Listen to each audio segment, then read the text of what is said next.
cả hôm xa mi nơi phán bị xin nàng sinh mất thật răng nàng sinh ở vì lâu mà nàng là để phá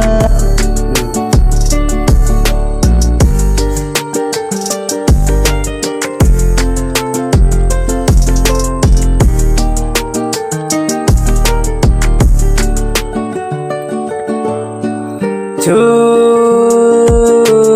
nàng để kể thân là sinh đồ làng mà nàng để pha chú nàng để kể thân là sinh đồ làng mà nàng để pha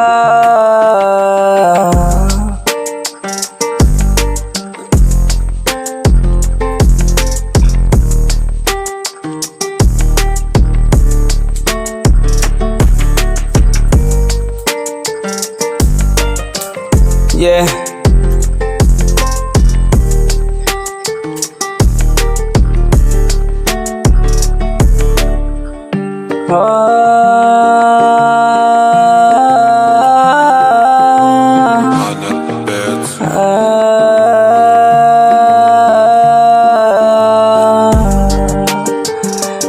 Tình này uốn đi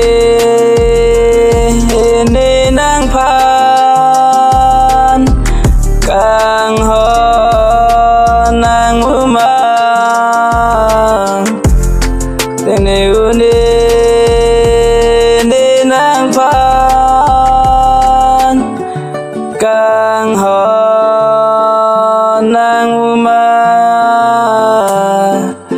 chú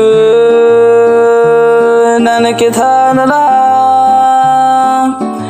sinh đồ làng mà đi phan chú nàng kia tha na la sinh đồ làng mà đi phan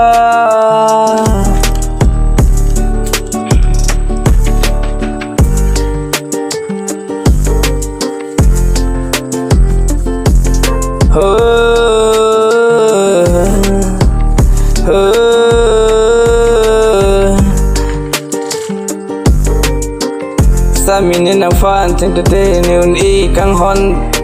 เดี๋ยวปังทางตามียังแท็กที่กังฮอน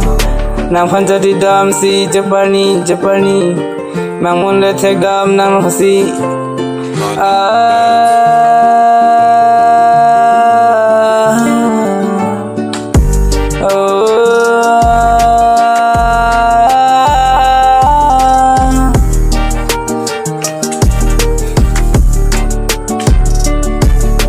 chú nàng kia tha na la sinh đồ làng mà để pha chú nàng kia tha na la sinh đồ làng mà để pha